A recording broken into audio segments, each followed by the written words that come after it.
everybody. That was a wonderful introduction, Mark. Well, thank you for being here. You're keeping our team together. More than less, I would say. And if you'd like me to play the disclaimer again, you just let me know and I will.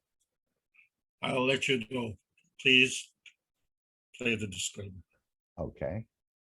So, right, and then you can share your screen and we won't get tangled up with that either.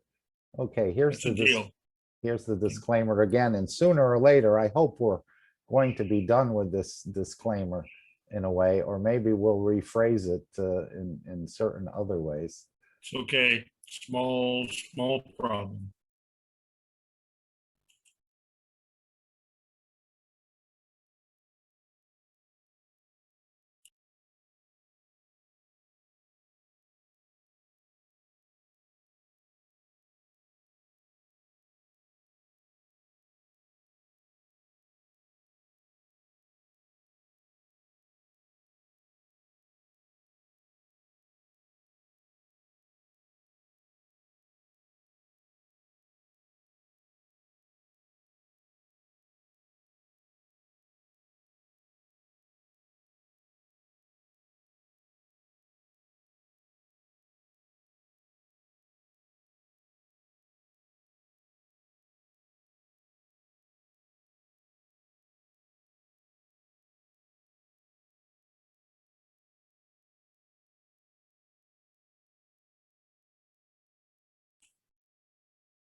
Mark, if you're having trouble, I'm ready to go.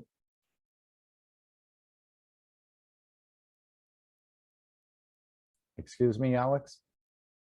I said, if you're having trouble, I'm ready to go. Oh, no, we're not having, you're not hearing this? No, I'm not. Okay, let me start it again. I'm sorry. Let me check and make sure we're sharing because we just did that. It should be, okay. I think someone else was sharing. That's probably why. Okay, let's take it from the top, as they say. Disclaimer. The information and education material contained herein is meant to promote the general understanding and dialogue of GANs processing. Such information is not meant or intended to serve as a substitute for a healthcare professional's clinical training, experience, or judgment.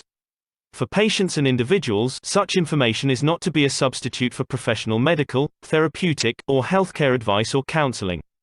For medical issues or concerns, including decisions about medications and other treatments, readers, viewers, listeners should always consult their physician or, in serious cases, seek immediate assistance from emergency personnel. Prescription information, procedures, and use of medical devices information should be undertaken only by properly trained and certified medical personnel. We specifically disclaim any warranties, express or implied, including implied warranties of merchantability or fitness for a particular purpose. Such information is provided, as is, and is believed to be accurate at the time of its publishing, but it is the viewer's job to evaluate the accuracy of any information found in this presentation. Every case presented is of their own experience, applied by themselves for themselves, and it applies to their case only. Every person experiencing health problems should seek professional medical advice and consult their course of treatment with a doctor. The processes of plasma balancing described herein are a natural process which supports the body but does not replace medical advice or therapies one is already subject to.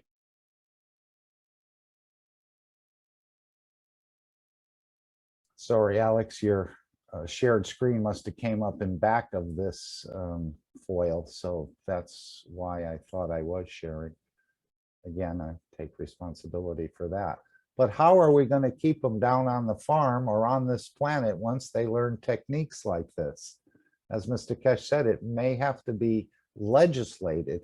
So I think people may find space a bit more attractive than they think it is, or at least be in such balance of the fields of the soul of the existence, they may not want to return straight away. Well, Mark, those people who walk to this seminar can probably answer that question. The rest of us are going to crawl along. And I want to welcome the North American Corona team members here. most of which are from around the world. Obviously, we have Canada here, we have the United States, and we have Mexico. And we want to welcome those three as a major part of the North American Corona team. But it's not complete without the rest of the planet. And I want to welcome everyone here on a beautiful Sunday afternoon to learn about the teachings of Marian Tefekoldikesh, who is the father of modern plasma science. And as you can see, we have a lot to learn in today's discussion, as this is a presentation of the Kesh Foundation Spaceship Institute. We're going to continue with the basic understanding of the plasma science. The subject today is transmutation. My name is Alexander. I am from Canada. It is June the 6th, 2021. And this is a presentation of the Kesh Foundation Canada Plasma Education Series. But we've tried to extend the basic terminology teaching that we started with in Brazil back in October. And can't believe 9 months has gone by already. We went through intermediate teaching and advanced teaching. And as everyone was gathering for this class, it had to do with the pandemic and the cups of life and understanding these. And we have just successfully completed this series with the Italian community. We're in the process of doing this with the Hispanic community. And as the other countries are gathering strength to be able to bring this on in their different languages, I think we have over 40 different languages. But the most difficult language of all is going to be English here, because we've gone through extended basic understanding, which included understanding of the x-axis, y-axis, and z-axis. We're going to talk about more of that today. We dabbled in with the Krebs cycle, the DNA, and the codons of the DNA. And so we got into our brains, our bones, and last week was about a memory. And the subject of transmutation has come up. And the understanding of transmutation and where it fits is kind of very difficult because, well, we're going to discuss today why it's very difficult. We're going to try and sort it out, because this all has the basis of the teachings as laid out in the book number 1, The Universal Order of Creation of Matter. And of course, anytime we have a discussion on something, we have to understand the terminology that we're looking at. So the fundamental terminology. And please understand that these classes are not just for the new students, they're for the mature students as well, but more importantly for the teachers. So what we're trying to use is not only introduce the terminology, but use the terminology in context so we can incorporate that in our regular dialogue so that we can communicate amongst ourselves. It's bad enough that we have language barriers, but when we have terminology barriers, then it becomes almost impossible. So we worked very hard to get a grounding on this, because the number of knowledge seekers compared to the number of new knowledge seekers is disproportionate. We have many still pushing 7 billion people who've never heard about this technology. But we were all born and we were all using this technology. We didn't even know it. And to understand the technology, we had to learn about words like magnetical and gravitational, and understand that this has to do with natural plasma. And from the natural plasma, which we understand in our physicality, we had to introduce nanostate, GAN state. We understand that these are all energy packs in motion, and they're running at different orders of magnitude. And as I say, we crawled into this seminar, and the reason for it is because Mr. Kesh is leading the charge, and he's many orders of magnitude in terms of knowledge ahead of us. And we'll see how far ahead of us he is today, because today we're going to focus on understanding these dimensions and these geometries. And the reason this is very important is because there was a transformation or transmutation, shall we say, between the basic physicality and understanding principal matter, amino acid, star formation, the plasma state, and dynamic plasma state, and to find that, you know, there's a problem here because there's also residue. And this residue is manifest in the form of artifacts. And so we look at these artifacts and we try to decide where these came from. And these artifacts are basically all dealing with conversion. And so when we look at energy flow and energy conversion, transmutation, these are all manifestations of energy parceling. And the way we manifest these energy parceling packages is through a sequence. And if you don't have the right sequence, then you can really get out of sorts. So, I think we all understand when we drive a car, and even though they're automatic, in the good old days, we had stick shifts, and some cars still have stick shifts, and you go through the gears. And you have to go through the sequence, and if you don't, you strip a gear. And so the reason we're crawling is because we're trying to provide a sequence of between here and there. And one of the ways we understand very much in physicality is how to increase our strength and how to increase energy flow through the piezoelectric effect, which is basically bodybuilding. And we find a lot of people are preoccupied with bodybuilding, and it's the lowest form of energy.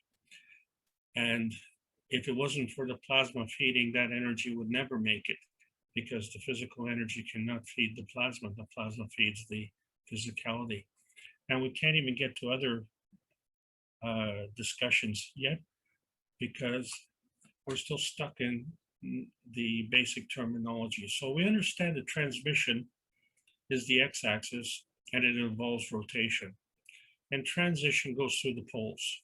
And we call that the y-axis. And transmutation, what we're talking about today, is the z-axis that represents field strength. So this field strength determines how big is large, or how large is big, and how wide does it go, and to what extent. And so this is the basis of understanding of plasma. And based on field strength, there's a positioning. And so we have to understand that this positioning action is called interaction. And it's an interaction between plasmas. And that interaction creates a dynamism. And that's where your dynamic plasma comes in. All of this represents energy in motion. And energy is always positive, so that doesn't matter. What matters is the charge. The charge dictates the direction of the energy in motion and the susceptibility of the energy in motion. And so we find that charges can go through various geometries and various dimensions. And we find that the soul can do the same. And so when we're looking at a difference between our soul and our physicality, we find that there's a connection through our emotion. So we are part of the creation, and we have a capability to co-create. And so this is done through the emotion. And so we see that there are various ranges, and somehow, some way, we can transcend these various ranges. So today we're going to discuss transmutation, because we're going to have a split here between understanding that there's a transformation and a transportation, which are part and parcel of transmutation. And it's, in this case, it has to do with manifestation. And the reason I bring this subject up is because we're going to discuss some diamond dimensions today. And of course, we still have that unfinished game of tic-tac-toe, if you remember, that we started a few months ago, and we don't know whose turn it is. But you see, we're having in this little playground here, and as we change our positions, we find that as we go from the ground to the sky, we can change our elevation in terms of the relationship to the earth. And as we go from continent to continent, this is the transmission of ranges. This is how we transport ourselves within these ranges. And what's interesting, when we look at the essence of energy and motion on this planet, we see that the earth is gravitational and the sky is magnetical, and we're somewhere in between these ranges. And so we've been learning about the stacker unit, and we find that the stacker unit kind of fits nicely within these ranges, and we can transcend these various ranges. And so what we find is that there are different energies that are flowing. So one of the things that we see in physicality, as we go higher into the sky, we find that the planes fly there, And as we get closer to the ground, the cars fly there. And of course, the planes fly faster than the cars. And so we see, and now we understand the reason why. But there are other emotional dimensions that are superimposing in layers on top of this. And the only thing that we've been able to discuss so far in our basic teachings has been the tangible manifestation. The non-tangible manifestation is something that we've been discussing for the last month in the New Knowledge Seekers workshops and moving ahead at a very, very rapid pace. And there's a reason for that, is because man's understanding of how the universe works is changing. But we understand that we have an emotional aspect of our existence. That's the emotion of man. And we also have an emotional aspect of our bodies. So that's the emotion of physicality. And somehow, somewhere, we have an emotion of presence, which is where we are today. And so what we're constantly looking for is a positioning. And we found that there's a before and there's an after. And the in-between there was in the womb of our mother. And our womb of our mother was located on this earth at this point in time. And so our souls position ourselves in the womb of the mother. And as a result of this positioning, we manifest something. And now is through a transmutation of what our souls were determining. And so we had a basic brain, we had a basic body, and this was all in relationship to the fact that we were on earth. And so that's the commonality. Our mother was on earth, and our earth is the mother. And so we find that when we look at our positioning, we find that the soul of the man has a soul of the body. And thank God for that, because we have 70 trillion cells in our body, and we're a little too busy to look after that. So let the soul of the body do that. But the soul of the man has a relationship to the soul of the body, much like the sun and the earth have a relationship. The difference, of course, is the sun is quite bright and the earth is quite dull. And somehow, some way, if we're imitating this relationship, we are quite dull, aren't we? And so somehow, some way, we want to move ahead. And so to understand the connection, we have what we call the emotion of presence. And the emotion of presence is very much a manifestation of our reality, physical reality. And so what we understand is that there is a way to transmit energy beyond the physical reality. So we find that one of the most exciting ways to transfer energy is with light. And we have light all around it. And so the light comes from the sun and it lights everything up. But as we found in a previous exercise, we have the light mass, and the light does carry the mass. So if there's a light mass, there's a dark mass, and that's the in-between. And so we know that there's a neutron mass. We definitely know that because from our periodic table of elements. So it only stands to reason that the soul has a mass. But the difference between the others and the way the soul travels is that it can go through different dimensions. So when we look at these kind of dimensions, we have to take things into and understand relationships. So basically, as we see our physical creation, it's a representation of matter creation. In other words, it's a form artifact. And this form artifact, which is our physicality, is actually an interaction of the gravitational field, our gravitational field, with the inertia, the gravitational field of the planet. And the essence of this transmutation is the splitting of the antimatter into light matter and dark matter. So one begets two.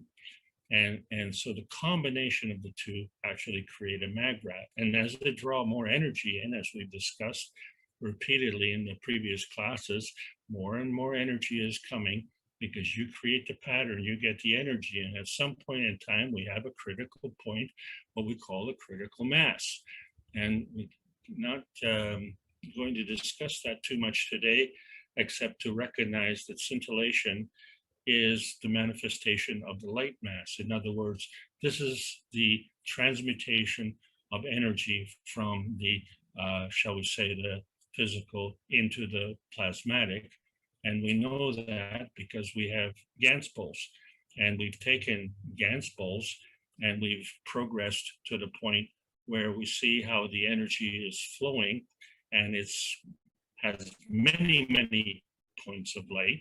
I hate to use that phrase now, but what happens is that we have the physicality lighting up, and inside is the Gans. But what you're looking at is a singularity, because what you're not seeing is what's going on in the background. And so to understand how science works, you have to have a relationship. So we talk about a singularity. And so that would be the basics of the plasma energy. But that becomes a plasma at the core. But it has to have a relationship to something else. So that would involve a duality. And once you have that, then you can start to build something, and that becomes a trinity. And this is how you progress through the various dimensions. So what we have to understand is which dimension are we actually working in? And so we have to have, in order to establish a context, we have to establish a relationship. And once we know that, then we understand which field of reference we're operating in. And can we operate in different fields of reference? Well, yes, we can. So let's sort out some of these other relationships. And this is an extension of the basic teaching. So many of you who have been following this series will recognize these subjects. But we understand that the relationship between magnetical and gravitational is a maggrav. That is the balance. So we know that there's a there, and there's a here, and there's an in-between somehow. And we find there's a similar relationship between electrons and neutrons, the proton being the in-between there. So we have a direct relationship, one-to-one, say, as electron being a relationship to matter, proton a relationship to dark matter, and neutron with a relationship to antimatter. And these relationships extend into electron being matter, a proton being transitional matter, and a neutron being the principal matter. And we find there's another similar relationship. We're just talking about relationships, you understand? So we have to assess how these relationships are working.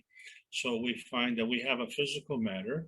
We've graduated to Gans, and we know that the road to the Gans is through the nano. And that's where we are today. You see, we're very stuck in the nano. And the nano is kind of the same as the relationship between physicality and the soul. In other words, the emotion. We're stuck in the nano, we're stuck in the emotion. And we're stuck with ourselves because we're stuck between the earth and the sun. But we're not really stuck here. We came here willingly. That's the whole part of free will. That's the whole part of the benevolence of the universe. The free will decides, not the physicality.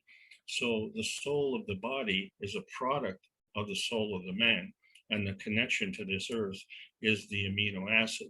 And so we see again this relationship between hydrogen and carbon, and I'm sorry, hydrogen and oxygen. So if we look at the connection with carbon, we find that we can add and create more, or we can subtract and create less. And what we create is all depends on which direction we want to go. And so this is all part and parcel of manifestation. So manifestation fundamentally is when two fields come together, they form another. And so the formation of any field is a manifestation. So that's what it means to manifest. And to build a manifestation, it comes from the plasma, not the other way around. So plasma feeding is what leads to manifestation. But manifestation may be non-tangible or tangible. It may be non-visible or visible. In other words, it may be plasmatic or physical. And so therefore, it may be dark matter or light matter. And so our preoccupation with what we can see and our physicality is where we are in our physical reality. There cannot be a physical reality without a plasmatic reality. But a plasmatic reality can always manifest, and there's no rule that it says that it has to transmute into a physical reality. Whatever the form artifact, be it plasmatic reality or physical reality, is a form artifact. Yes, you can have a form artifact in plasmatic reality, and any form artifact is a manifestation. So when we look at our emotion of presence, that is a form artifact of energy in motion. So what we give our time and attention to, and our blood, sweat, and tears, well, that's what we are. And so this is the fundamental thing about the creation of the universe. We all wanted to know, well, just give me the cups of life and let me get rid of this pandemic. Yes, we can do that. But when they're not called the cups of pandemic, they're called the cups of life, because what they are is a representation of how the universe is created. You see, the universe exists from energy, and energy has a charge because it's in motion, and energy is always in motion. So when you look at the Magrav condition that you're seeing on the front cover of the book, which is the combination of the matter, dark matter, and antimatter, you see that that is a plasma field. And one plasma field interacts with another plasma field, and then as the energy goes back and forth, it has to follow a path. We call this path an infinity loop. And we see this in a basic atomic structure because we have inside our nucleus, we have the neutron, and outside we have the electron. And so these are part and parcel of the core components of the atomic structure. So here's the structure of an electron. We know electron is magnetical, and it consists of matter, dark matter, and antimatter. And here's the core component of the neutron, and it is gravitational, and it consists of matter, dark matter, and antimatter. And I'm sure all of you can see the difference. And if you fail to see the difference, I'll just put the two pictures side by side so you can see the difference. I hope now that you can clearly see the difference. One is magnetical and one is gravitational. So I hope you all understand this now a lot better. One of the limitations in our understanding of the periodic table of elements is the fundamental structure of these, and they are exclusively physical with some reference to other things. But the most important components that we had in the cups of life had to be involve copper and zinc. And from there, by nanocoating the copper, we were able to engage with the amino acid, which is a fundamental component of Mr. Cohn. That's COHN, carbon, oxygen, hydrogen, nitrogen. And so these are the building blocks of life, and we've seen that on this planet. When we look at a reactor, and this is a representation of a physical reactor with physical balls that are actually rotating with physical motors, and inside they have physical GANs, but they create a plasma field around each ball, and then collectively they create a dynamic plasma state. And so we understand that the three balls at the bottom are gravitational and the one ball at the top are magnetical, and this is the fundamental structure of a star formation. And we can clearly see that there are 4 plasma states within the range on this planet, not in outer space, not in some, far off existence, right here at home, within our homes, within our backyards, within our garages.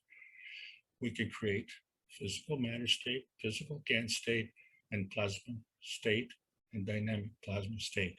So we are able to transmute the energies between the two.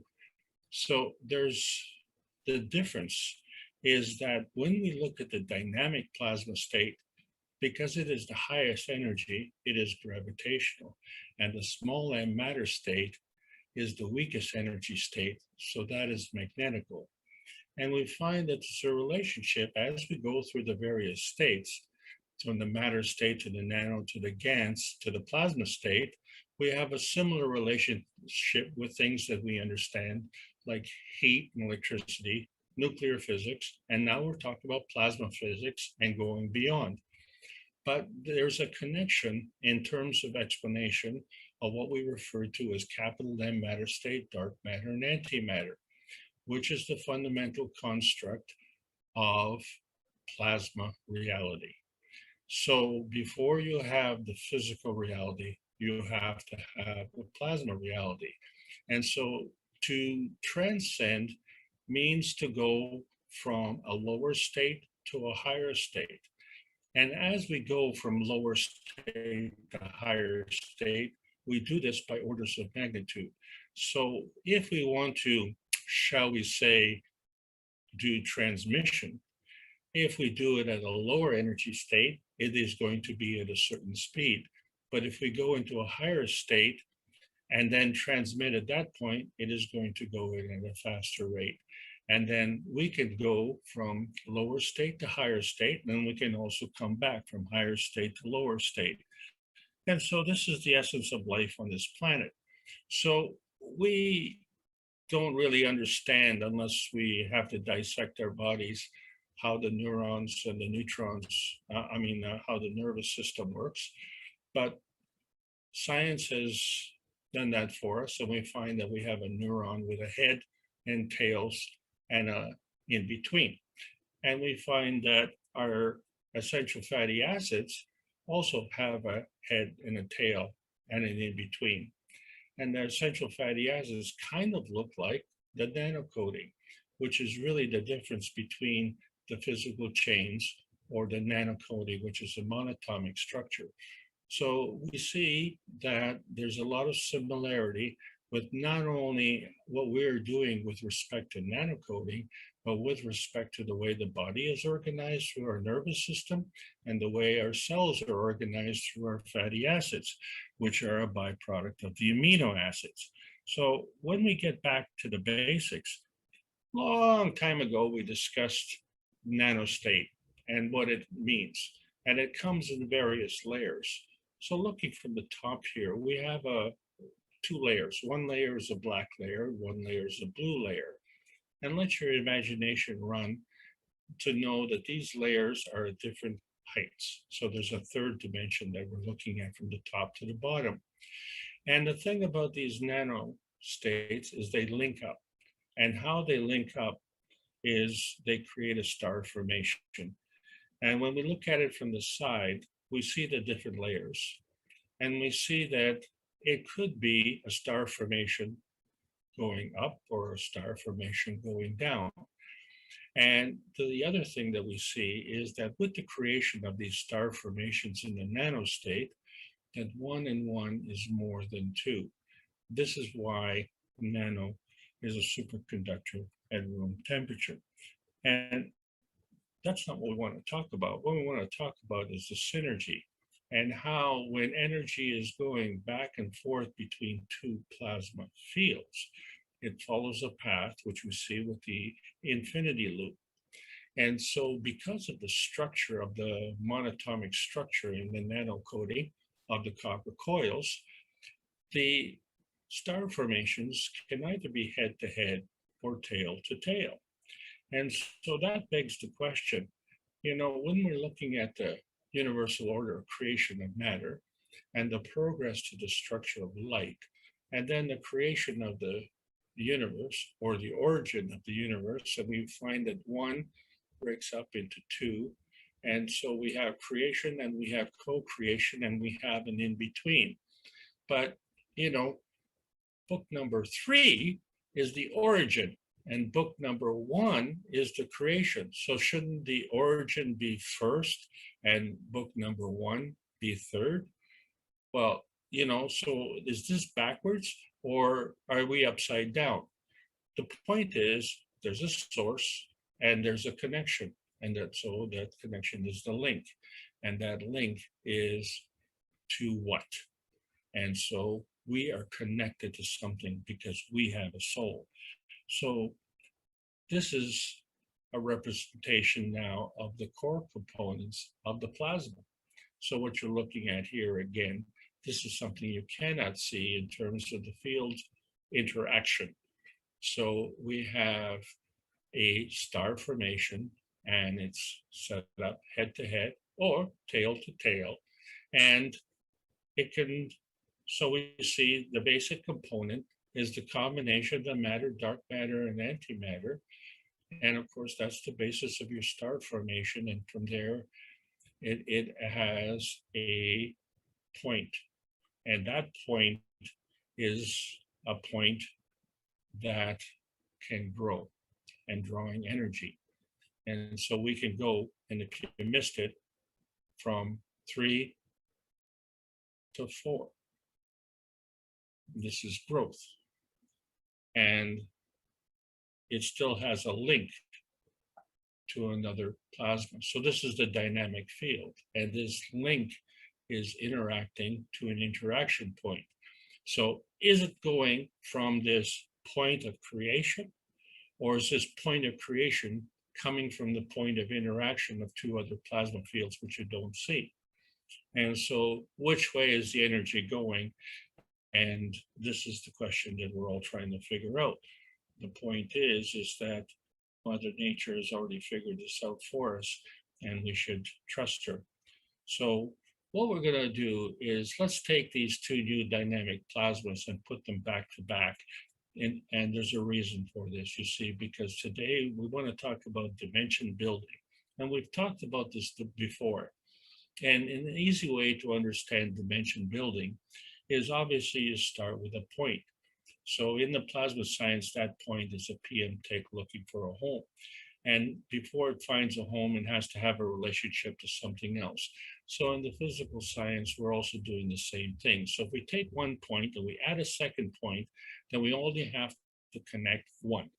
Now, to grow from there, let's add another point and connect two.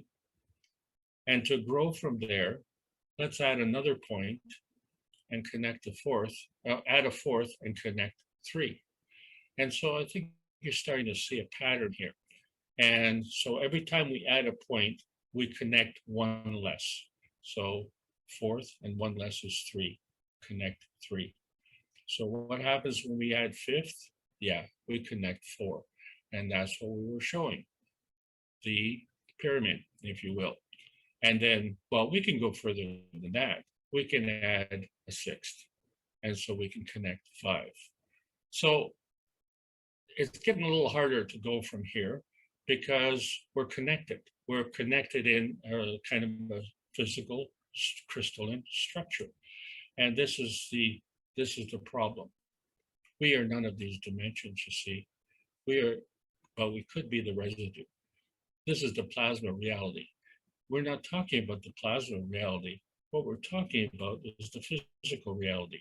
Because when we look at these dimensions, the most important thing is let's take away the structure and just look at the pattern.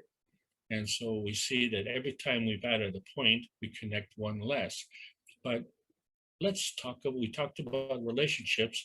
Let's talk about a relationship with respect to things that we know physically. So we could say that we started with this earth, and as we gain in strength, you understand that as we become more complex, we gain in strength. So the simplest, of course, is the point, and that would be our earth. Now, our earth is far from being simple. It's very complex, but we're not looking at it from the point of view of the earth. We're looking at the point of view of us, the soul of man. And so the earth is the most simple, and then there's an environment on the earth, and we're working with that. And now we've learned how to do nano and nano coding. And from there, we went into GANs, and then from plasma and dynamic plasma. And this is what we're learning now, how to work with the dynamic plasma. But let's try one more thing. Let's change our nano and our GANs to physicality and emotion. Because really, this is the soul of our body. Our soul of the body comprises of our physicality, which is a lower energy than our emotion, and our emotion is a lower energy than our soul. And the soul of the body is a lower energy than the soul of the man. So there's a sequence there as well. Well, what's the relationship with the plasma? Well, we find that the small m matter is physical, and the higher energy is capital M matter, and the in-between, the transition matter is the dark matter, and the principal matter is the antimatter. And of course, the energy that flows through the universe are the PM ticks. And somewhere we're connected. We're the soul of the man. All right. Well, what we were talking about was the structure, the last structure that we looked at, and it was kind of like two pyramids back to back. And what does that remind you of? So before we get into that, let's just review our friend here, Dino Kraspedon, because he was a mathematician. And what I'm wondering is if what we're talking about is a mathematical residue. You see, he said that God is a set of mutually perpendicular lines of force oscillating upon themselves. And so he looked at the basic structure, which is the X, Y, and Z axis, and he tried to create a flow of energy to go from one place to another place. And you couldn't do that in one dimension. You had to do that in 3 dimensions. But to have these flows, they all had to go on a separate path. And the thing is that they went along the edges of this particular crystalline structure. And so we find that the reason it went along the path was because it was a very basic crystalline structure. So as it became more complex, we introduced a plasmatic structure within the structure, which we called a face center. And as that built up, we migrated to a body center. So there's an attraction point at the face, and then there's an attraction point in the body. And doesn't that remind you of the star formation? But before we got to the star formation, we were doing nanocoding. And so I'd like to take us way back and look at what is the structure of the nanocoding. And we find that it is very much a diamond structure. And so we understand that the energy is flowing out of the North Pole and comes into the South Pole, but the energy goes 2 ways. It goes from the North Pole, from one to the other, back and forth. And then that is only a one-way street. But now we know that plasma is a 2-way street. But the point is that we can change the alignment of the crystals. And so we can change the direction of the flow. And not only that, but we can reinforce them by combining them and aligning them. And then through that process, we create the 3rd dimension. So we had an x-axis, we had a y-axis, and now we have a dynamic field, which is the z-axis, which is the field strength. And so this becomes your monatomic alignment. Why I'm going through this is because I want to complete our game of tic-tac-toe. And this is a very simple game. It's based on 2 dimensions, and there are 2 players. And we've filled up the field here, and nobody's won. And the question is, whose turn is it? And see, we're not going to answer that question again today. But what we are going to do is we're going to put these nanocrystals on this chart here. And we're going to take these nanocrystals through the face and connect them in the body center. And 2 of these crystals are going to go along the transmission, which is the x-axis. And 2 of these crystals are going to go through the y-axis, which is the transition. And the 4 together meet up in the center. And so how they arrive there is through the face. They didn't go along the edges, because they're too complex to go around the edges. If you remember, the edges are only in the first 3 dimensions. And what we're looking at here is something in the 6th dimension. So now,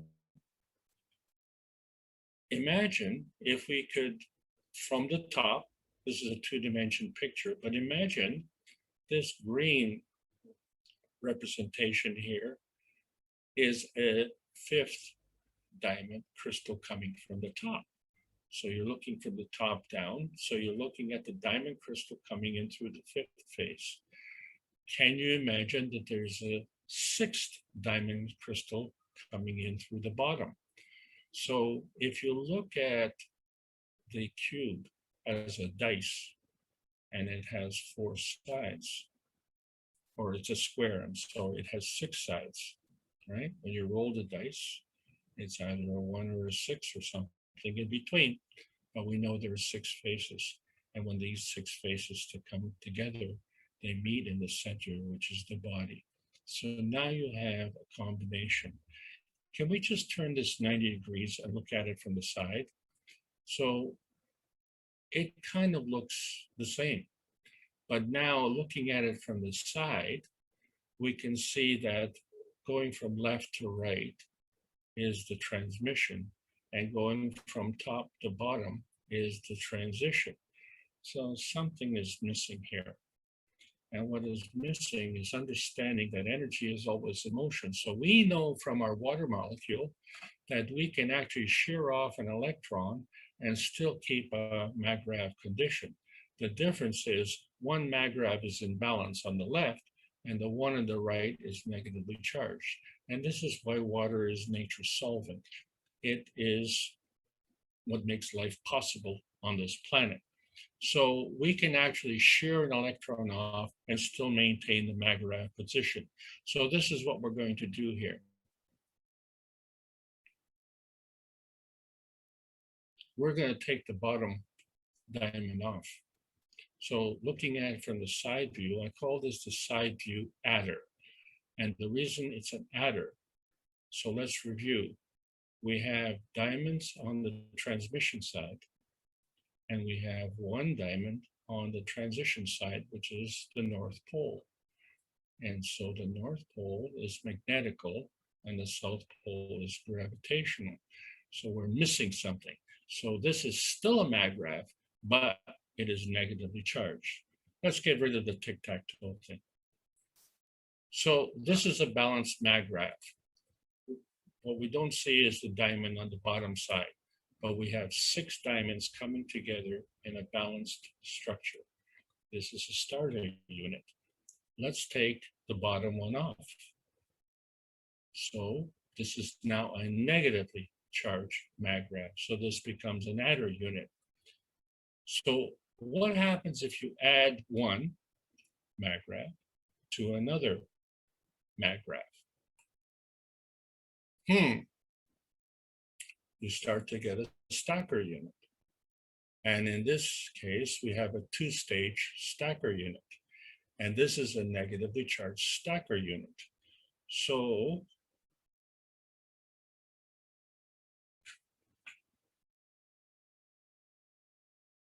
just going to add one more. Now we have a balanced mag-grav. We added the diamond back. So we have a connection. We have an interaction. We have multiple dimensions in one structure and multiple dimensions in another structure, and they're linked up together. But there's a problem here, and you see that this is all physical. So when we look at our knowledge of the relationship between the soul of man and the soul of the body, we find that actually our soul is part of the transmutation, whether it's the soul of the man or the soul of the body. Our emotion is what takes us up and down. So that's part of our transition. And our physicality, which is how we move, is part of the transmission. But you see, we're going to change something here. We're going to introduce 2 new words here, because literally our brain is a transformation of the interaction of the soul of man with our emotion. And our body is our transportation vehicle on this planet. And it's a combination of the transmutation of the soul of the body with, again, emotion, which is a transition. So the transmutation in our physicality is actually a transformation of our brain, which is requiring a vehicle. And the vehicle it is using is our body. So our body is our transportation. This is totally physical. So now we understand how we can tell the difference. When we look at the spaceships that we talked about before, and the one on the left is like your old technology, and we know that it's man-made is because it's physical. And what we're trying to do is to get it to go into plasma state. Whereas with the other two, the sphere and the cylinder, these are plasmatic, and they can transmute into the plasma reality or the physical reality. And then this is where the future lies. So our difficulty is that the limitation on this planet, number one, was the speed of light. So we figured that out. And number two is the limitations of the periodic table of elements, because the periodic table of the elements is taking the mass of the neutron and adding it to, and combining the mass of the proton and the mass of the electron. In other words, the proton and electron equals the neutron. But that doesn't add up. We always have to fudge those factors. And now we know what the fudge factor is. You have to add the mass of the PM fix, which is energy always in motion, plus the total mass of the plasmatic matter, which includes the matter, antimatter, and the dark matter. So the totality is achieved through the energy level balancing and positioning. Okay, so we understand from our basic science the positioning and how the periodic table is working in the physical state. This is our limitation, the periodic table of elements and how it's structured. However, because of when we add the plasma science to it, we start to understand that there's more. There's lots more, and there's lots more to learn. And so what we're trying to do is to combine the basic 3,000 of hours so far to date into something that we can teach in a basic manner so that most people will understand it and keep up with the bus, because what we talked about today is nanostate. And what we're learning on the New Knowledge Seekers workshops is in a dynamic plasma state. So if you just look at these difference between these three levels of energy state, we're looking at 3 orders of magnitude. That's 10 times 10 times 10. We're looking at 1,000 times more energy transfer through the dynamic plasma state than through the nano state. This is how far behind we are, and we have to change our thinking. We have to stop thinking in the physical and understand the physical reality is a manifestation of our plasma reality. And the rules are the same. We're talking about attraction and repulsion. To understand,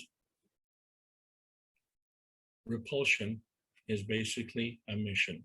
We emit what we are, and we emit to whom we want to associate with. So there are 2 ways to emit.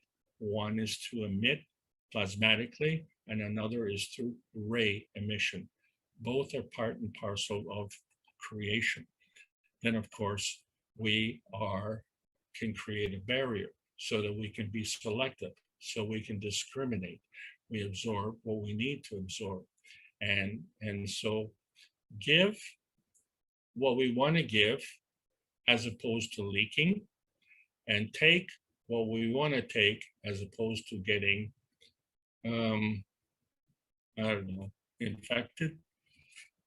Anyway, so absorption and repulsion and emission and absorption are one and the same thing.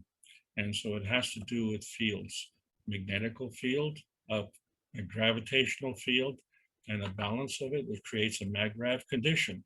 And from there to interact with other plasma fields. So we have a magnetical giving and a gravitational taking. And so we have to understand that when we're looking at the plasma, which is a maggrav condition of a balance between attraction and repulsion, when we were talking about a direction of flow, that maggrav condition, when it's giving, is magnetical. When we say repulsion attraction, that maggrav condition is in the taking position, so that is gravitational. So to understand flow of energy, it goes from a basic maggrav positioning plus magnetical, or it goes from a basic maggrav positioning plus gravitational. It's always plus. It's negative or negative. And this is why the cups of life are not called the cups of the pandemic, is because we are talking about life. We're talking about how life is created. And one of the things that we have to understand is that we are using, whether it be the cups of life or the other enhancement units, as a tool to do what we come naturally. We know it comes naturally because, hello, we were born. So when we look inside the one cup, we need more cups. We need more GANs. We need to go from the nano coating. That is one connector, one stepping stone on the road. Zinc plate, copper coil, and then nano coated copper coil. And so we connect the field, and we have a gravitational field. That's what's going on inside. And it's because there's a plasmatic interaction because these three. And so it draws in the next energy level, which is the GANs. And that GANs in cup number one is a combination of zinc and copper GANs, which we know creates a CO2 GANs. And now we find that when we've introduced the amino acid, we also produce water at the same time. And now we find that there's also calcium carbonate GANs in that mixture as well. So there's a whole lot of stuff going on inside the cup of life. And we're only starting to scratch the surface with respect to our knowledge. And then when we look at the second cup, and we've only changed one thing, the zinc plate switched to a copper plate, but we still have the copper coil and the nano-coated copper coil, and we still get the reaction, the magnetical field and the gravitational field, and then we can put the two cups together. But we still have issues where we have the pandemic in those situations. So we have to understand that one cup is emotional and one cup is physical. And if we're dealing with the pandemic in terms of prevention or recovery, keep the cups apart at least 1 meter. But if we progress beyond that, you can put the two cups together and they create each one a magnetical field and a gravitational field. And please remember that the glass in the cups of the life cannot contain the fields. The fields have no boundary. And this is one of the things about the virus. The virus is understanding it is an energy in motion. And so we can either deplete the energy or convert that energy. And this is the beauty of the technology. And we have been immensely successful with that. So here's our problem. We understand the relationships. Magnetical, gravitational has a balance. That's called the MAGRAPH. We have a scientific community and a spiritual community. We're trying to bring them together so we can add the knowledge of the two communities and add the knowledge of the plasma science. We have matter plasma, and we have our cells, which is a representation of our physicality. So the matter plasma manifests into our physicality. This is where we are stuck. We are preoccupied with understanding this process. What we need to understand is the conversion point, the conversion between our soul and the mass of light and how that works. We have so much more to learn, but helping us along the way, we take the cups of man, and when we put them together, they have a magnetical field, and collectively they have a gravitational field. And then now we have a welcoming for our soul. And not only that, but each cup has a soul, and collectively we have a soul. And so this is how the plasma works. So when people ask you, what is plasma? Tell them it's a kind of energy state. And, you know, we have to figure out, what is our point of view? Are we earthbound or are we spacebound? You know what? We're universe bound. It doesn't matter. There's no reason to make that distinction, you see, because what we're doing now is amalgamating the science and the soul, and we're doing this through peace. And in order to do this through peace, there are two reasons why. Of course, we want peace, but the second reason is because it is fundamental to creation. Without peace, there is no creation. The plasma is not working. it stops. It stops working. So what we are seeking is the restoration of our emotional and physical vitality. That is the essence of plasma satisfaction, and the universal body enhancement spaceship units are part of that, what we call plasma-bound science. And that's where we're going. And it all has to do with the interaction of all things, the magnetical and gravitational pushing and pulling. It creates a balanced condition plus a residue. And so now we have something to think about.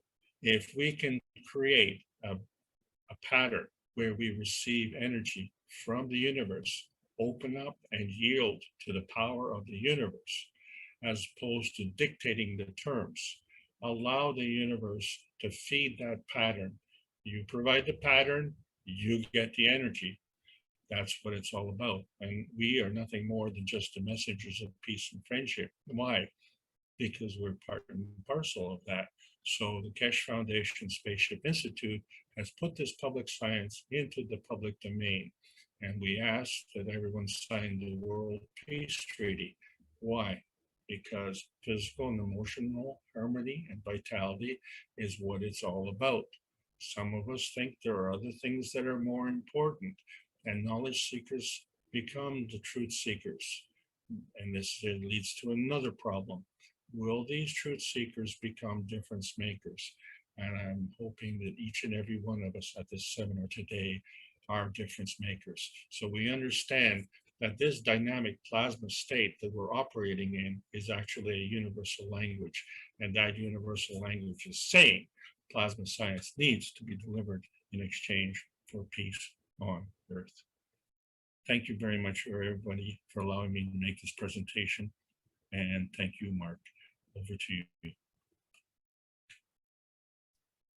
Okay, we appreciate your presence, Alex, and your teaching.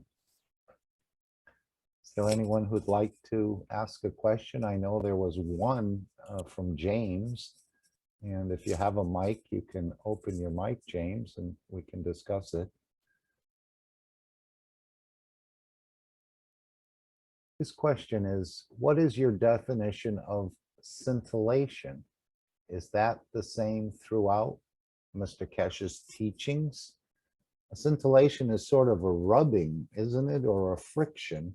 And I know that's a term that's been used when fields sort of rub together or interacting with each other or creating light, like when you rub your hands together. Is that the scintillation, Alex? Yes, it is. And that's a very good analogy. The thing is that when you rub your hands together, you generate some heat. And if I tell you in words that when you rub your hands faster, that you would have more heat. But can I convey what that heat feels like as compared to the flame of a match? And if you were to put your hand in that flame of the match, how do we convey that unless you physically kind of experience that? But the difference between the rubbing of your hands and burning of your hands is kind of the difference between energy transition and scintillation. Scintillation is kind of crossing the boundary between the basic physicality and the plasma reality. It's kind of like the transition between copper coil and a nanocoated copper coil. You understand, we use caustic.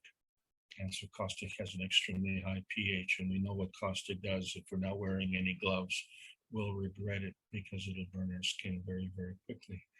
So we understand that extreme changes, extreme gradients of energy differential cause extreme conditions.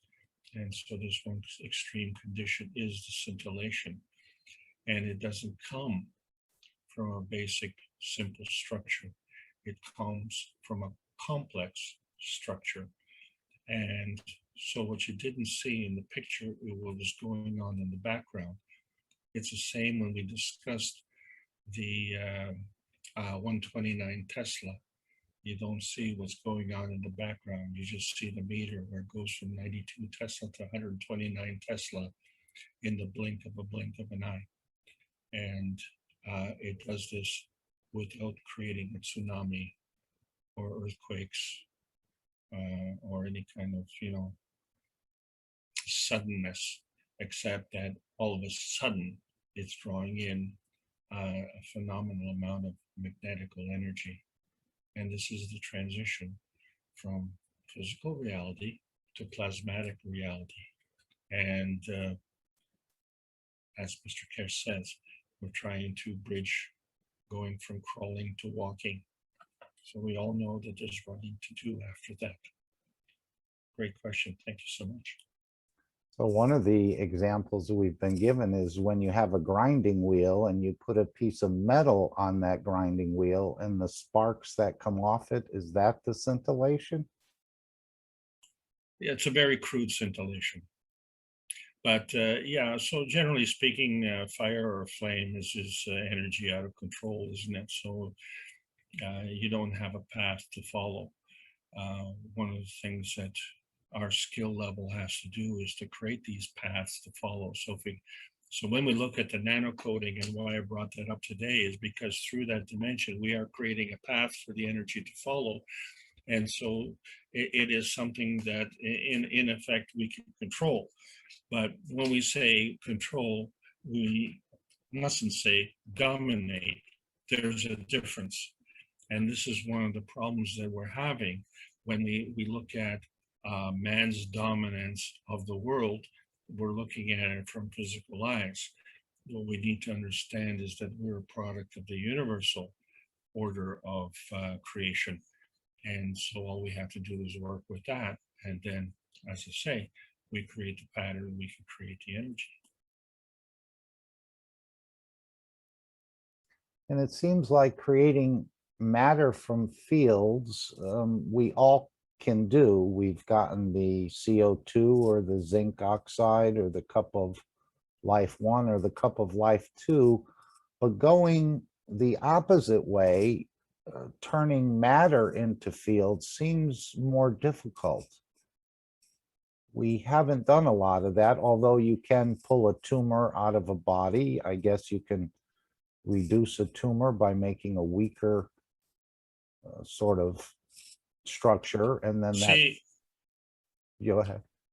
Yeah, that's a great point, Mark. You see, because that's one of the things that, a lot of people are saying that, this technology is a fraud.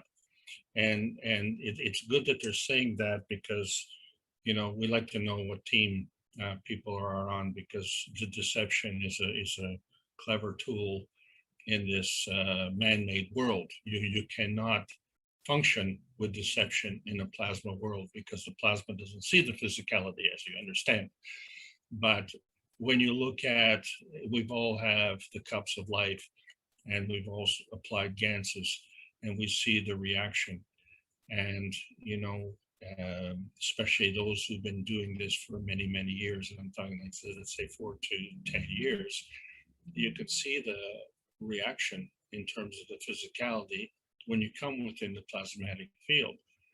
So, not only have I seen it personally within my own life, but I've seen it with my friends and customers and things like that. So if they see it, are we lying? Are they're seeing the results? Are we lying? Well, this is the truth. When they don't have the answer, then that means that what we're talking about is the truth.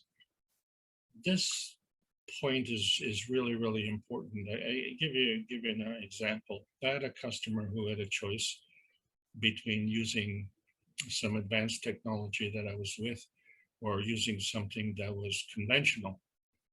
And his comment was that my advanced science was not proven, which is what a lot of people are saying about the plasma science. It's not proven. Well, I'll tell you what is proven. The science that we have now is not working. Okay, so that's proven. So don't even go there. Why are you worried about that? So the only solution that we have for the pandemic is keep 2 meters apart. Well, that's pretty good, eh? How's that? And how's that working for you? So we now have a new solution. And last week, as Mr. Kesh announced, we have additional documentation from the Chinese community. So we have proof that people who were paid to look for proof after all these years still can't find it.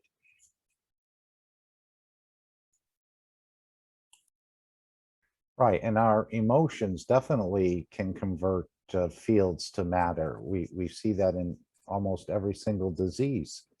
And I guess if we're our own doctor, we can reverse some of these conditions with the same emotions. Would you say, Alex? The revelation, of course, is that we can do this without the universal body enhancement unit. So awareness has to come first, that it's entirely possible. It's like, you say to someone, they're sitting in a wheelchair, and you say, well, if you get out of that wheelchair, you could walk. Oh, I haven't walked for many, many years. And, I'm not talking about someone who has a physical disability or something like that. They're just pitiful, And I'll tell you what, if you light a firecracker underneath that wheelchair, you'll see them run. And this has happened many, many times. These are called, fakes. But that's the one subject. The other subject is there are people who actually are physically debilitated. And so, I don't want to diminish or demean that type of problem. There is a physical manifestation of a condition. And the revelation for us now is how much of an impact the emotion has within that. And we see that very, very clearly, because we find that when you go to a hospital, you are actually quite sick. And the reason is because that's the last place you want to go. But when you come out of the hospital, we're quite happy and quite well. And because you're leaving the hospital. So it's a time to rejoice. And so our own emotion plays a big factor in how we feel. And that gets transferred into our physicality. So our physicality is representative of our emotion. It's just that when we look at our life and say the limitation is our emotion and our physicality, is the same as saying the limitation of our plasma knowledge is based in the nano and the GANs with respect to our physicality. And as Mr. Kesh has pointed out, particularly in the last 5 or 6 weeks with the new teaching, that there's more, and it's open to all of us. And so there is no time limit. There is no graduation. There is no 20 years of education. You can fast track all the way simply by understanding that we were born, and by answering the question. And I've asked myself this question all my life. Where did I come from? How did I get here? And always I get a condescending answer. And it's either a condescending answer or it's I don't know, both of which are useless answers. And so now we have an answer as to how the universe is created. Well, wrap your head around this one. And it is quite the shock, because we've gone from not having an answer to having an answer. So how do we transition through that? So there's a system of belief that we have to overcome. And we are the limiters in terms of doing that. So we have to understand that if we're thinking with our soul of the body, then we're very, very much attached to this environment, this planet. But if we start thinking with the soul of the man and start expanding that knowledge, then it won't be just the clairaudient or clairvoyant people who can see the plasma fields emanating from the body. We will all have that capability. And you know what? Then poker is finished, because you can't lie in outer space.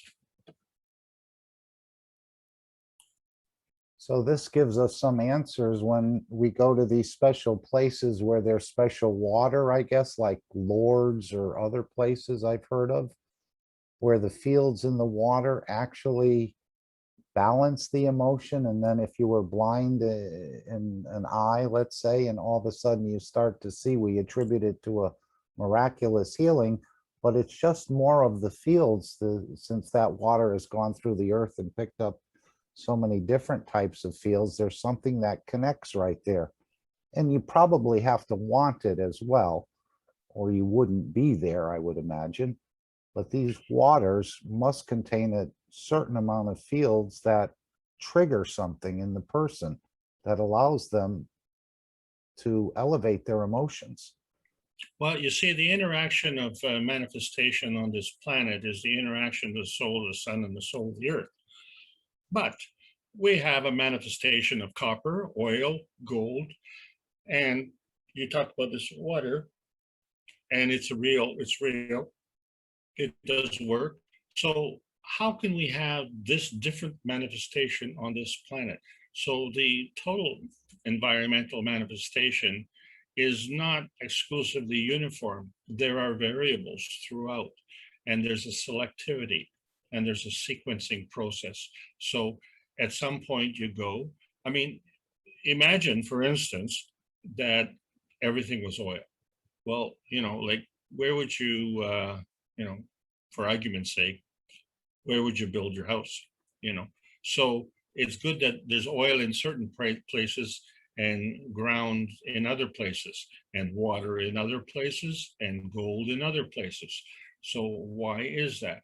And that has to do with the interaction of the plasma fields, and it is the plasma reality which manifests into the physical reality. So, and we see that these elements have different strengths. These strengths, as we see in the periodic table of elements, we know that they all have different densities. And the reason they have these different densities is because they have different complexities with respect to their crystalline structure. And science has been able to break all that down. What we don't see is the plasmatic substructure.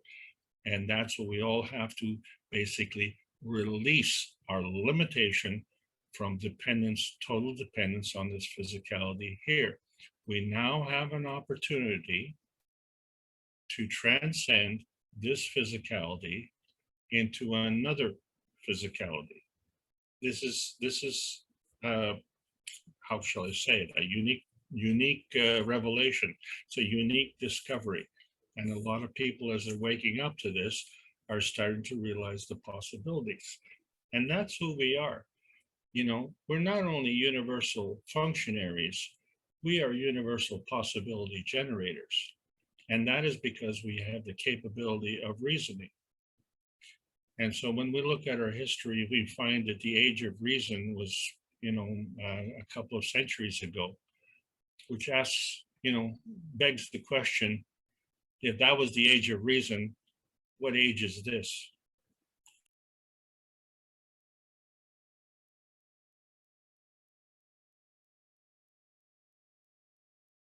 Must be the age of the plasma revolution.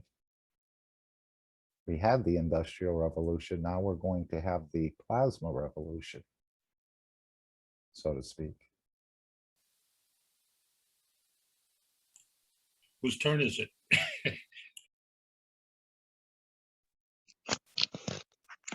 Hello. Hi. It's Menace. Thank you, first of all, Alex and everybody else, for your constant contribution. Good Thank day. Pleasure. I had a question when you said, if the soul is like, the soul of the man is like a the sun, and the soul of physicality is like the earth. I thought if the sun changes its strength, becomes weaker or probably weaker, and the earth changes the strength, magnetic strength, magnetic or gravitational strength. So the distance between them changes. They get closer or they get far apart. How could we explain this regarding the soul of the man and the soul of the physicality? Myrnas, thank you for your question. This distance that you're talking about is actually a physical representation. The new science is allowing us to transcend the distance, say from, okay, Mr. Kesh says, for instance, we can go from Europe to North America in 5 minutes. And then, you know, there's also been a revelation that we can go from the Earth to the moon in a couple of minutes. Well, you know, how can we go from the Earth to the moon faster than we go from one continent to another continent? And then is that the limit, or can we go to another planet? Or in fact, can we go to another universe? So the distance becomes irrelevant. The limitation on this planet is the speed of light, and the limitation in the plasma is beyond that. It is unlimited, and that is the difference. So through our own scientific definitions, we have put a limitation on our understanding and our capabilities by changing the parameters and looking at it from a plasma standpoint. We see that there are no limitations, and once we get into that, then we can see that the transmutation of energy from the soul of the man to the soul of the body takes just the same amount as it does from the you know, the soul of the earth to the soul of the sun, if you will. And but that's done on a plasmatic basis. It's virtually instantaneous. No doubt I'm simplifying things immensely, but this is the way the plasma science works. It doesn't have the limitations that we have in the physicality. So we have to open up to those possibilities. Well, I mean, when I said the distance, I meant the balance forces, the balance between pushing and taking. So it's always stable, thanks God. So, well, I should imagine how when my physicality gets less stable, for example, the heart couldn't beat regularly, maybe it could affect the soul, or maybe when the soul gets larger in force, I mean, its strength and its shining, maybe the needs of physicality would become lower. But that's as far as I could get, not more. Well, when you say the need for physicality, that is something that is very personal. So we were all here willingly. That there's, you know, we weren't forced to be born. We all came here willingly. So that takes that equation out. But the other equation is that when we get into the physicality, we have a delay in consequences here, and that's where the abuse sets in. So in the universe, you don't have a possibility of this abuse. And furthermore, you're not dependent on the physicality. So it is through this physicality that we can actually be deceptive. You know, we can hide our emotions, if you will. But what we've taken this abuse to a different level where we're actually hiding these emotions from ourselves. And so our soul knows the truth, and yet we're lying to ourselves. That's the big penalty. And it is through this lying to ourselves that it causes a physical disability. To know that the transmutation of energy can now go both ways is a revelation that should be welcome to everyone. It just becomes astounding to me that there are people who are pitiful and wish to be ill so that they can get the attention, which is giving them emotional satisfaction, when the universe is providing all the emotional satisfaction that you need. And then there are other people who are working on the, shall we say, the physical domination for the sake of some other violation of universal law, such as killing, cheating, stealing, and that type of thing in exchange for maybe for money. So let's soldiers of fortune, or people who are in positions of power who abuse their power. And you say, well, you're part of the universe, and yet you're violating the laws of the universe. And the only reason that you're getting away with that is because you continue to do that, and you can't stop. And part of the reason you can't stop is because you kind of put yourself in a box, if you will, and so you have to continue with that. And this is a really, really difficult thing for a lot of people, and I can understand that. But I don't think anyone in this room, would be upset if they had a few extra millions of dollars in the bank account, and then thinking that that would give us happiness. But then when you look at millionaires jumping out of skyscrapers because something has happened in their life to cause them this kind of misery, or they want to commit suicide, and you say, well, I thought, money brings happiness, and here's a millionaire jumping out of it. Well, that's because they are playing this game. You see, this is a game on this planet. It's only possible to play this game on this planet. And so if they stop playing the game, then they become expendable. Well, if you know this, why are you playing the game in the first place? This is where the problem is. We have about 14% of the population playing a game, and they're lying to themselves. And the way they do that is they create a barrier between their physicality and their soul. And more often than not, they find out too late. And this is a tragedy. So one of the things that we need to do is to build up the soul strength of this planet, and to build up the soul strength of humanity. And we can do this with the peace stone. But that peace stone can really be facilitated if all of us build the cup of life. It's a very easy thing to do. Doesn't cost that much. We can do it within an hour or two and get it done. And then we all have that and watch the magic happen. I can't explain in English what it feels like. All I know is it works because it brings peace and happiness into my life. And that's the only proof that I need, because the real proof comes when I look around and I see the unrest, the unhappiness, the lockdown, the fear, the terror. Well, it's not working. So what's the difference? The difference is the plasma science and understanding the plasma science.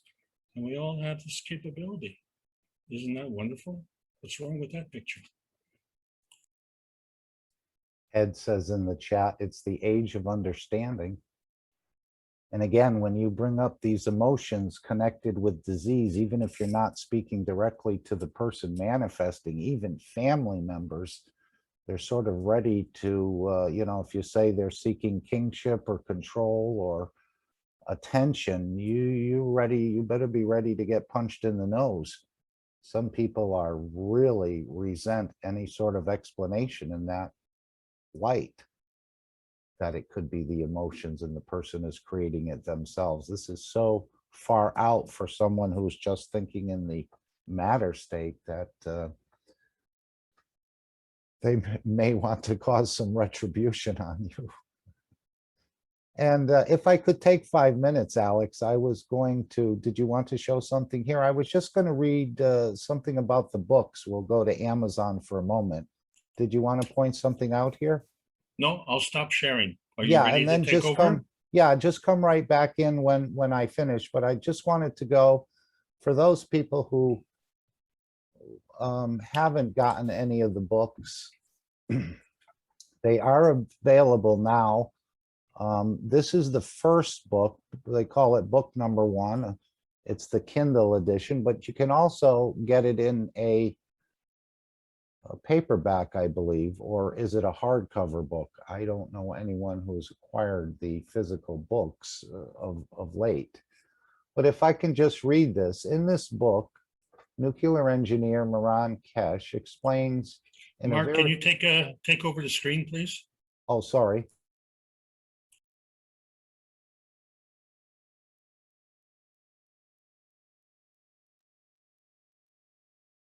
There we go. Sorry about that. In this book, nuclear engineer Miran Kesh explains in a very logical way that the initial fundamental building blocks of the universe find their origin in a cosmic magnetic soup that contains an uncountable number of magnetic fields of different strengths. In this soup, magnetic fields of similar or equal strength can meet, interact, and entangle into larger dynamic spherical packs. The interaction between different dynamic packs leads to the creation of gravitational and magnetic field effects and properties in their given environments. Due to the difference in their magnetic fields, each spherical pack will possess a different strength in one order of magnitude of the 3 basic types of matters: dark matter, antimatter, and matter.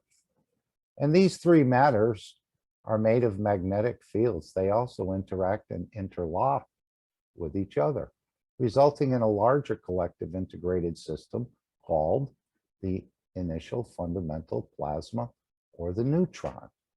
As this plasma naturally decays, it generates the plasma of the proton and the plasma of the electron. Decay just means to divide, both of which still contain the trinity of the 3 matters of the original plasma. The discovery of these new first principles will bring mankind a large number of benefits, making it possible to control and direct the interactions of these basic matters and their field forces that lead to the formation of matter as solid, liquid, and gas. This book also presents a new understanding of the structure of the inner cores of the Earth and how the planet's gravitational and magnetical field forces are generated. This theory has been confirmed through the development of safe, compact plasma reactor systems built on these principles, which generate fields around them that make them lighter so that they can lift off and move through the air. These systems can provide new methods of space travel. These systems also provide their own independent magnetosphere. The interaction of the dynamic plasmatic magnetic fields of this magnetosphere with the planetary magnetic fields creates light around the reactor system. The light effect confirms the Kesh theory that light is created through the interaction of plasmatic magnetic fields. Using this new knowledge, the Kesh Foundation has also designed, developed, and tested low-cost reactors that can dilute, achieve fusion of plasmas in a simple and affordable way. This process makes it possible to create a vast amount of energy for electricity and heat and for motion without needing to burn any fuel and without creating any waste. These plasma reactors can create at any point of demand matters such as air, water, food, medicine, and new materials also at nano level. This new revolutionary technology can help solve a number of global problems, like of the climate change, since Kesh reactors can be built to attract greenhouse gases like CO2, or the global issue of water shortage and water pollution, since it is now possible to create water and to attract hazardous elements out of the polluted and contaminated water. And I know we're experiencing some drought in the Southwest and California here in the United States, as well as other parts of the world, I know. And California amounts for about 20 or 30 or more % of our food here in the United States. So this is book number 1. And if I was to go back, and let me just read a little bit from book number 2, if we can. This one's a little shorter. Following the publication of the first book, The Universal Order of Creation of Matters, which opens a new horizon in the science of plasma and space technology, this new book presents hitherto unknown facts about the structure of life, which up to now has been considered to be a ray of energy. All knowledge that mankind has gained and learned in every field of science in its cycle of scientific evolution from the beginning of time and up to this point is like a speck of dust of the universal wisdom in comparison to what man will enjoy from the knowledge that is to be revealed in this disclosure. With our new knowledge in plasma technology and new understanding of the initial internal structure of plasma, we can now say that light is a cylindrical version of the spherical plasma, like that of the proton, and that the plasma of light has all 3 magnetic fields of the matters of plasma. The ray of light has its gravitational and magnetic fields and hence has its own gravity, mass, and magnetosphere. Due to its dynamism, this plasma of light has momentum and hence can carry and transfer this momentum as energy to other light rays and to tangible and non-tangible entities. Thus, the speed of the light in the matter environment is not the ultimate speed of matters in the universe, but is dictated and controlled by the environmental magnetic field strength in which the light operates. It is possible to attain speeds faster than the speed of light in a matter magnetic field strength environment by using the magnetic field's properties of the antimatter plasmatic fields.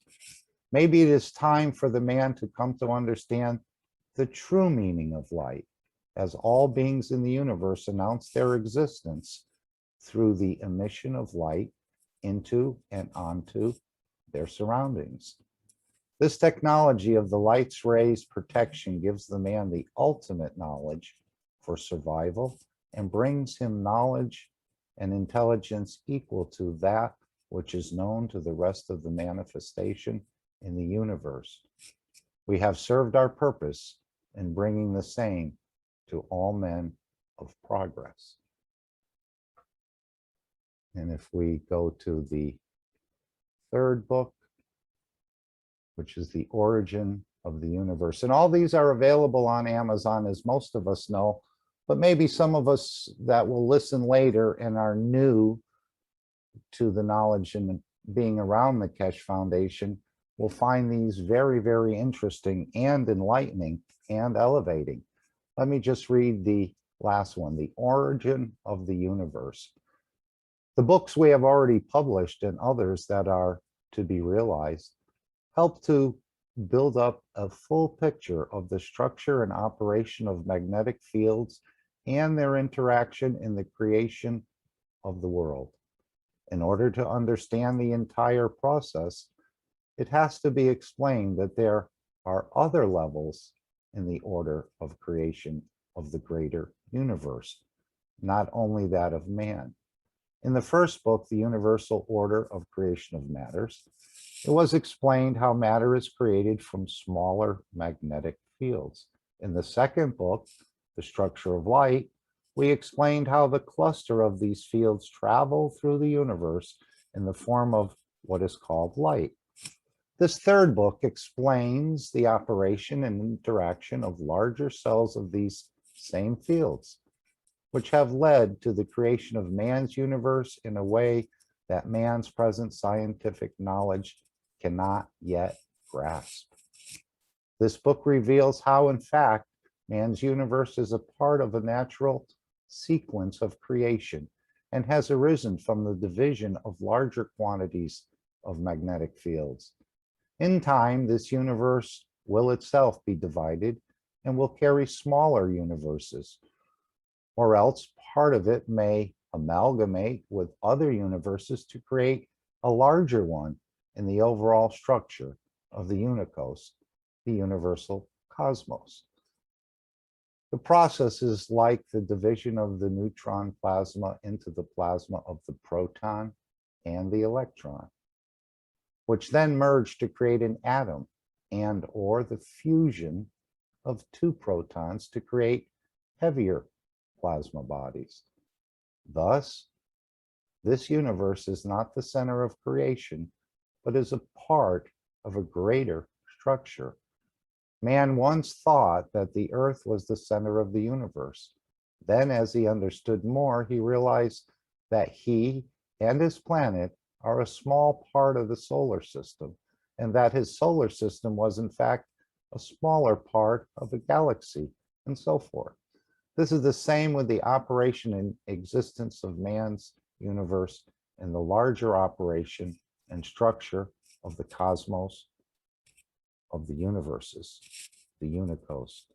The Keshe Foundation is an independent, nonprofit, and a non-religious organization founded by nuclear engineer M.T. Keshe, aiming to bring new scientific knowledge and new technologies to mankind, and to bring new solutions for the major global problems like famine, water shortage, shortage of electrical power supply, climate change, illnesses, by the use of the new types of plasma reactors, and give man the real freedom to travel in space. And we're right on the cusp of all of this now, as Mr. Keshe is moving at the end of June, the beginning of July, conditions permitting, into Tehran, and is going to start teaching this knowledge. And all of this knowledge is going to come out of the Iranian nation, as I understand it at this point, in collaboration with others like China, like India, and the United States. And hopefully they all come on board where they see the folly of their ways in the matter state and how easy it is once you start working in the plasmatic state. So I want to thank Mr. Keshe for these books and revealing knowledge. I'm reading them for a second time. And each time you do read it, based on your level of understanding, things do open up for you, but there is a lot to understand. And it does take a lot of understanding to understand more. But the books are very good to keep. I'm not really happy with the Kindle system. Although I'm using it, I think I should have, and they weren't available when I did order them originally, but it's always nice to have a little book with you just in case. You can keep these, and I don't know, are they paperbacks or are they hardcover? Does anyone know? Has anyone ordered them? But I would just encourage everyone to, and there'll be more books, as Mr. Keshe said, he's not finished writing, but these are beautiful books to read and to understand and to share with others. So I just thought I'd go through those. I wanted to do that at the beginning of the program, but I didn't, but now seemed the right time to do it.